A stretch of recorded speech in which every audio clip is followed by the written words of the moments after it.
ಪ್ರತಿಯೊಬ್ಬ ಆತ್ಮೀಯ ವೀಕ್ಷಕ ಮಿತ್ರರೇ, ಸರ್ಕಾರಿ ನೌಕರರೇ, ನಿವೃತ್ತ ಸರ್ಕಾರಿ ನೌಕರರೇ, ಪಿಂಚಣಿದಾರರೇ, ಅನುದಾನಿತ ನೌಕರರೇ, ಗುತ್ತಿಗೆ ನೌಕರರೇ, ಕುಟುಂಬ ಪಿಂಚಣಿದಾರರೇ, ನಿಮ್ಮೆಲ್ಲರ ಆಸೆಗಳು ಈಡೇರುವಂಥ ಕ್ಷಣ ಬಂದಿದೆ. ಹೊಸ ಸರ್ಕಾರ, ಹೊಸ ಭರವಸೆ, ನೌಕರರ ಎಲ್ಲ ಬೇಡಿಕೆಗಳು ಈಡೇರುವಂತಹ ಕಾಲ ಬಂದಿದೆ ಅಂತಲೇ ಹೇಳ್ಬೋದು. ಪಿಂಚಣಿದಾರರಿಗೆ, ನಿವೃತ್ತ ನೌಕರರಿಗೆ, ಸರ್ಕಾರಿ ನೌಕರರಿಗೆ ಬಾಕಿ ಇರುವಂತಹ 18 ತಿಂಗಳ DA ಅರಿಯರ್ಸ್, ಸೆಂಟ್ರಲ್ ಪೇ, 7ನೇ ವೇತನ ಆಯೋಗದ ಎಲ್ಲ ಸೌಲಭ್ಯಗಳು ಹಾಗೂ 10% ಅಡಿಷನಲ್ ಪೆನ್ಷನ್ ಬಗ್ಗೆ ಒಂದು ಗುಡ್ ನ್ಯೂಸ್ ಬರ್ತಾ ಇದೆ. ಸರ್ಕಾರಿ ನೌಕರ ಸಂಘ ಬೆಂಗಳೂರು, ಕರ್ನಾಟಕ ರಾಜ್ಯ ಸರ್ಕಾರಿ ನೌಕರ ಸಂಘ ಮಾನ್ಯ ಮುಖ್ಯಮಂತ್ರಿಗಳನ್ನು ಭೇಟಿ ಮಾಡಿ ಏನೆಲ್ಲ ಮಾತುಕತೆ ಮಾಡ್ತು, ಏನು ಮನವಿಯನ್ನು ಸಲ್ಲಿಸ್ತು ಅನ್ನೋದ್ರ ಬಗ್ಗೆ ವಿವರವಾದ ಮಾಹಿತಿಯನ್ನು ತಮ್ಮ ಮುಂದೆ ಶೇರ್ ಮಾಡ್ತೀನಿ. ಈ ಮಾಹಿತಿಯನ್ನು ಶೇರ್ ಮಾಡೋದಕ್ಕಿಂತ ಮುಂಚಿತವಾಗಿ ಯಾರೆಲ್ಲ ಈ ಚಾನಲ್ಗೆ ಸಬ್ಸ್ಕ್ರೈಬ್ ಆಗಿಲ್ಲ, ದಯವಿಟ್ಟು ಕೆಳಗಡೆ ಕಾಣ್ತಾ ಇರೋಂಥ ಸಬ್ಸ್ಕ್ರೈಬ್ ಬಟನನ್ನು ಒತ್ತಿ ಬೆಲ್ ಐಕಾನನ್ನು ಕ್ಲಿಕ್ ಮಾಡಿ ಆಲ್ ಅಂತ ಮಾಡಿ ನೀವು ಫೇಸ್ ಮಾಡ್ತಾ ಇರೋಂಥ ಎಲ್ಲ ಪ್ರಾಬ್ಲಮ್ಗಳನ್ನು ಲೀಗಲ್ ಆಗಿ ಸಾಲ್ವ್ ಮಾಡ್ಕೊಳ್ಳೋಕ್ಕಿರೋಂಥ ಉತ್ತಮ ವೇದಿಕೆ ಸರ್ಕಾರಿ ನೌಕರ ಮಿತ್ರ ಯೂಟ್ಯೂಬ್ ಚಾನಲ್. ಸ್ನೇಹಿತರೆ, ಬನ್ನಿ, ಕರ್ನಾಟಕ ರಾಜ್ಯ ಸರ್ಕಾರಿ ನೌಕರ ಸಂಘದ ಕಬ್ಬನ್ ಉದ್ಯಾನ ಬೆಂಗಳೂರು, ನಮ್ಮೆಲ್ಲರ ಹೆಮ್ಮೆಯ ಸರ್ಕಾರಿ ನೌಕರ ಸಂಘದ ಅಧ್ಯಕ್ಷರಾದ CS ಷಡಕ್ಷರಿರವರು ಮಾನ್ಯ ಹೊಸ ಮುಖ್ಯಮಂತ್ರಿಗಳಾದ DK ಶಿವಕುಮಾರ್ ಅವರನ್ನು ಭೇಟಿ ಮಾಡಿ ಮುಖ್ಯಮಂತ್ರಿ ಆಗಿದ್ದಕ್ಕೆ ಅಭಿನಂದನೆಯನ್ನು ಸಲ್ಲಿಕೆ ಮಾಡಿದ್ದಾರೆ. ಈ ಸಮಯದಲ್ಲಿ ನೌಕರ ಸಂಘದ ಪದಾಧಿಕಾರಿಗಳು, ಡೈರೆಕ್ಟರ್ಗಳು ಕೂಡ ಇದ್ದರು. ರಾಜ್ಯಾಧ್ಯಕ್ಷರ ನಿಯೋಗವು ನೂತನ ಮುಖ್ಯಮಂತ್ರಿಗಳಾದ ಸನ್ಮಾನ್ಯ ಶ್ರೀ DK ಶಿವಕುಮಾರ್ ಅವರನ್ನು ವಿಧಾನಸಭೆಯಲ್ಲಿ ಹೋಗಿ ಭೇಟಿ ಮಾಡಿ ಶುಭಾಶಯವನ್ನು ಕೋರಿದರು. ಈ ಸಮಯದಲ್ಲಿ ರಾಜ್ಯದ ಸಂಘದ ಪದಾಧಿಕಾರಿಗಳು, ಜಿಲ್ಲಾ ಅಧ್ಯಕ್ಷರು, ಪದಾಧಿಕಾರಿಗಳು, ರಾಜ್ಯ ಪರಿಷತ್ನ ಸದಸ್ಯರು ಉಪಸ್ಥಿತಿ ಇದ್ದು ಶುಭಾಶಯವನ್ನು ಕೋರಿದ್ರು. ಈ ಶುಭಾಶಯವನ್ನು ಕೋರಿದ್ರು, ಓಕೆ. ಈ ಸಮಯದಲ್ಲಿ ಇದರಿಂದ ಸರ್ಕಾರಿ ನೌಕರರಿಗೆ, ನಿವೃತ್ತ ಸರ್ಕಾರಿ ನೌಕರರಿಗೆ, ಪಿಂಚಣಿದಾರರಿಗೆ, ಕುಟುಂಬ ಪಿಂಚಣಿದಾರರಿಗೆ ಏನು ಬೆನಿಫಿಟ್ ಆಗತ್ತೆ ಅನ್ನೋದನ್ನು ನೋಡೋದಾದರೆ, ಯಾವುದೇ ಒಂದು ಹೊಸ ಸರ್ಕಾರಗಳು ಬಂದಾಗ ಆ ಹೊಸ ಸರ್ಕಾರದಲ್ಲಿ ನಾವು ಆಸೆಗಳಿಂದ ನೋಡ್ತೀವಿ, ನಿರೀಕ್ಷೆಗಳನ್ನು ಇಟ್ಕೊಳ್ತೀವಿ. ಹೊಸ ಸರ್ಕಾರ ನಮಗೇನಾದರೂ ಕೊಡ್ಬೋದು, ನಮ್ಮ ಬೇಡಿಕೆಗಳನ್ನು ಈಡೇರಿಸ್ಬೋದು ಅನ್ನೋ ಒಂದು ಆಸೆ ಆಕಾಂಕ್ಷೆಗಳಿಂದ ನೋಡ್ತೀವಿ. ಮಾನ್ಯ ಮುಖ್ಯಮಂತ್ರಿಗಳಾದ ಶಿವಕುಮಾರ್ ಅವರು ಅಧಿಕಾರ ವಹಿಸಿಕೊಂಡು ಮೊದಲ ಕ್ಯಾಬಿನೆಟ್ ಮೀಟಿಂಗಲ್ಲಿ ಹಲವಾರು ಘೋಷಣೆಗಳನ್ನು ಮಾಡಿದ್ದಾರೆ. ಅದರಲ್ಲೂ ಪ್ರಮುಖವಾಗಿ ವಿದ್ಯಾರ್ಥಿಗಳಿಗೆ ಫ್ರೀ ಬಸ್ ಪಾಸ್ ಸೇರಿದಂತೆ ಹಲವಾರು ಘೋಷಣೆ ಮಾಡಿದ್ದಾರೆ. ಅದೇ ಸರ್ಕಾರಿ ನೌಕರರಿಗೆ, ಪಿಂಚಣಿದಾರರಿಗೆ ಯಾವುದಾದ್ರೂ ಘೋಷಣೆ ಮಾಡ್ತಾರಾ? ಇದು ನಮ್ಮ ನಿರೀಕ್ಷೆ. ಮೊದಲನೇದಾಗಿ ನಮ್ಮ ಪ್ರಮುಖ ಬೇಡಿಕೆ ಏನು? ಇಷ್ಟು ವರ್ಷಗಳ ಹೋರಾಟವನ್ನು ಮಾಡ್ಕೊಂಡು ಬರ್ತಾ ಇದ್ದೀವಲ್ಲ, ಪ್ರಮುಖ ಬೇಡಿಕೆ ಏನು? ಕೋವಿಡ್ ಟೈಮಲ್ಲಿ ಸರ್ಕಾರಕ್ಕೆ ಒಳ್ಳೆಯದಾಗಲಿ, ಸರ್ಕಾರಕ್ಕೆ ಪರವಾಗಿ ನಾವು ನಿಲ್ಲಬೇಕು ಅನ್ನೋ ಉದ್ದೇಶಕ್ಕಾಗಿ 18 ತಿಂಗಳ DAಯನ್ನು ಸ್ಯಾಕ್ರಿಫೈಸನ್ನು ಮಾಡಿದ್ದು. ಈಗ ಸರ್ಕಾರ ಚೆನ್ನಾಗಿ ಓಡ್ತಾ ಇದೆ, ಆರ್ಥಿಕ ಪರಿಸ್ಥಿತಿ ಕೂಡ ಚೆನ್ನಾಗಿದೆ. ಹಾಗಾಗಿ ಬಾಕಿ ಇರುವಂಥ 18 ತಿಂಗಳ DA ಅದು 9% ಬರುತ್ತೆ. ಬೇರೆ ಯಾವುದೇ ಚಾನಲವರು ಕ್ಯಾಲ್ಕುಲೇಷನ್ ಮಾಡಿಲ್ಲ, ಬಟ್ ನಾನು ಕ್ಯಾಲ್ಕುಲೇಷನ್ ಮಾಡಿ ಹೇಳಿದ್ದೀನಿ.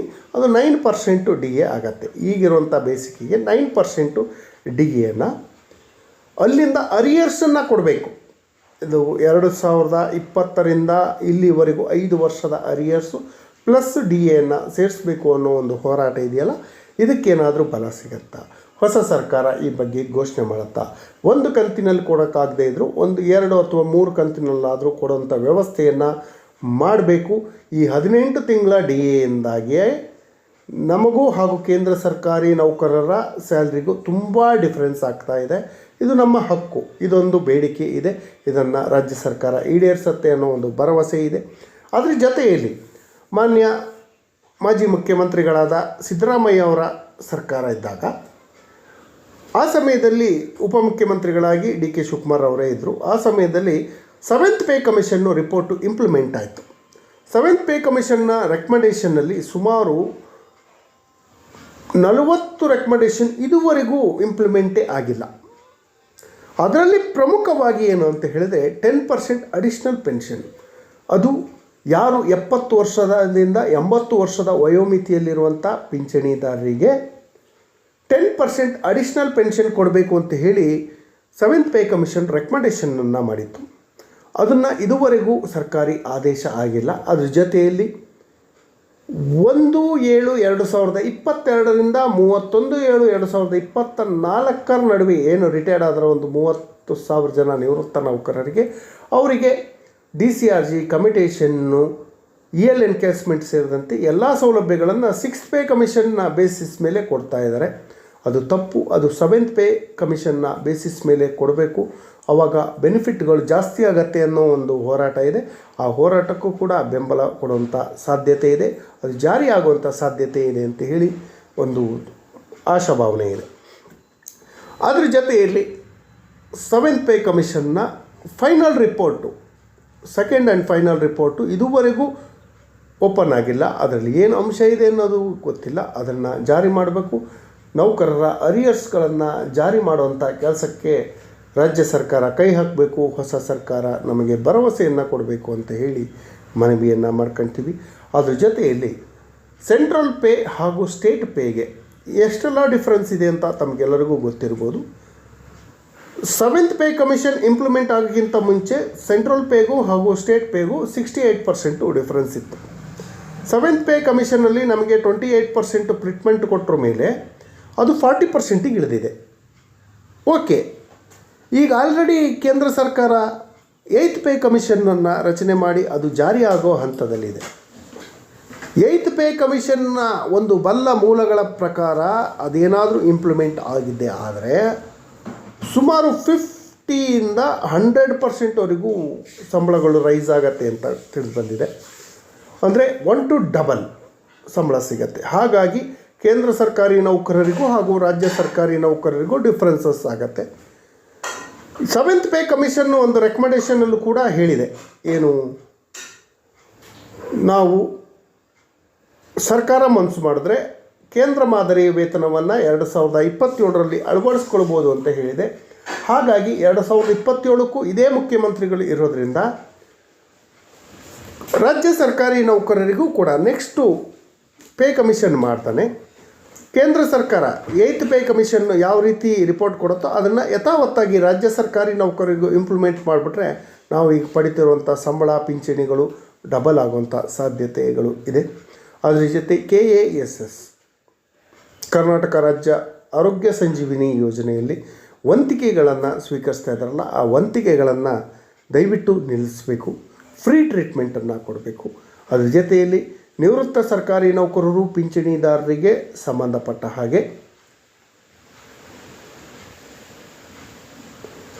ಅವರಿಗೆ ಕ್ಯಾಶ್ಲೆಸ್ ಟ್ರೀಟ್ಮೆಂಟ್ ವ್ಯವಸ್ಥೆಯನ್ನು ಮಾಡ್ಕೊಬೇಕು. ರಿಟೈರ್ಮೆಂಟ್ ಆದಾಗ ಬರುವಂಥ ಅಲ್ಪ ಸ್ವಲ್ಪ ಪಿಂಚಣಿಯಲ್ಲಿ ಜೀವನ ನಿರ್ವಹಣೆಯೇ ಕಷ್ಟ ಆಗುತ್ತೆ.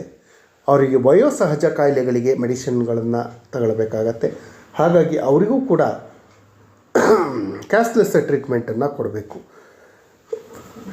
ಹೆಚ್ಚಾಗಿ ಏನು NPSನ್ನು ರದ್ದುಪಡಿಸಿ OPSನ್ನು ಜಾರಿ ಮಾಡಬೇಕು. ಇದು ಪ್ರಮುಖವಾದ ಬೇಡಿಕೆ.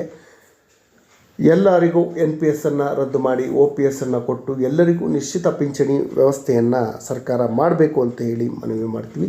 ಅದ್ರ ಜೊತೆಯಲ್ಲಿ ಪಿಂಚಣಿ ಸೌಲಭ್ಯಗಳು, ಕಮಿಟೇಷನ್ ಅವಧಿ, ನಾವು ತಗೊಂಡಂಥ ಹಣ ನಾವು ವಾಪಸ್ 15 ವರ್ಷಕ್ಕೆ ಕಟ್ಟಕ್ಕೆ ಹೋದರೆ 1 to ಡಬಲ್ ಆಗಿರುತ್ತೆ. ಅದ್ರ ಬಗ್ಗೆ ವಿವರವಾದ ವಿಡಿಯೋನ ಮಾಡಿ ಹಾಕಿದ್ದೀನಿ. ದಯವಿಟ್ಟು ಯಾರು ನೋಡಿಲ್ಲ ನೋಡಿ ನಮ್ಮ ಹೋರಾಟಕ್ಕೆ ಒಂದು ಬೆಂಬಲವನ್ನು ಸೂಚಿಸುವಂಥ ಕೆಲಸವನ್ನು ಮಾಡಿ.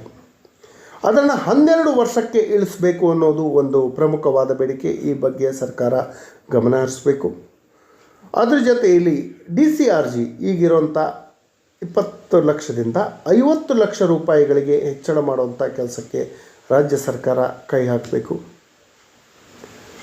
EL ಎನ್ಕೇಸ್ಮೆಂಟನ್ನು ಈಗಿರುವಂಥ 300 ದಿನನ 360 ದಿನಕ್ಕೆ ಹೆಚ್ಚಳ ಮಾಡಬೇಕು. HPL ಆಫ್ ಪೇ ಲೀವ್ಗಳನ್ನ ಕೂಡ ಎನ್ಕೇಸ್ಮೆಂಟನ್ನು ಮಾಡ್ಕೊಳ್ಳೋಕ್ಕೆ ಅವಕಾಶವನ್ನು ಮಾಡಿಕೊಡ್ಬೇಕು. ಹೊಸ ಸರ್ಕಾರ ಬಂದಿದೆ. ಹೊಸ ಆಶಾಭಾವನೆಯಿಂದ ಪ್ರತಿಯೊಬ್ಬ ಸರ್ಕಾರಿ ನೌಕರರು, ನಿವೃತ್ತ ಸರ್ಕಾರಿ ನೌಕರರು, ಪಿಂಚಣಿದಾರರು ನೋಡ್ತಾ ಇದ್ದಾರೆ. ಸರ್ಕಾರ ಈ ಬಗ್ಗೆ ಗಮನವನ್ನು ಹರಿಸಿ ತಕ್ಷಣ ಸರ್ಕಾರಿ ನೌಕರರು, ನಿವೃತ್ತ ಸರ್ಕಾರಿ ನೌಕರರು, ಪಿಂಚಣಿದಾರರ ಸಮಸ್ಯೆಗಳಿಗೆ ಸ್ಪಂದಿಸಿ ಅವ್ರಿಗೆ ಸಿಗಬೇಕಾದಂಥ ನ್ಯಾಯಯುತವಾದ ಪರಿಹಾರವನ್ನು ಕೊಡಬೇಕು ಅಂತ ಹೇಳ್ತಾ, ಈ ಬಗ್ಗೆ ಕರ್ನಾಟಕ ರಾಜ್ಯ ಸರ್ಕಾರಿ ನೌಕರ ಸಂಘದ ಅಧ್ಯಕ್ಷರಾದ ಷಡಕ್ಷರಿಯವರು ಸರ್ಕಾರದ ಮೇಲೆ ಒತ್ತಡವನ್ನು ತಂದು ಮತ್ತೆ ನಮಗೆಲ್ಲರಿಗೂ ಅವಕಾಶಗಳನ್ನು ಸಿಗಿಸುವಂಥ ಕೆಲಸವನ್ನು ಮಾಡಬೇಕು ಅಂತ ಹೇಳ್ತಾ, ಈ ಮಾಹಿತಿ ನೋಡೋದಕ್ಕೆ ಧನ್ಯವಾದಗಳು. ಜೈ ಹಿಂದ್, ಜೈ ಕರ್ನಾಟಕ ಮಾತೆ. ನಿಮ್ಮ ಪರವಾಗಿ ಹೋರಾಟ ಮಾಡ್ತಾ ಇರೋಂಥ ಈ ಚಾನಲ್ಗೆ ಸಬ್ಸ್ಕ್ರೈಬ್ ಮಾಡ್ಕೊಳ್ಳಿ, ಬೆಂಬಲಿಸಿ, ನಿಮ್ಮ ಸ್ನೇಹಿತರು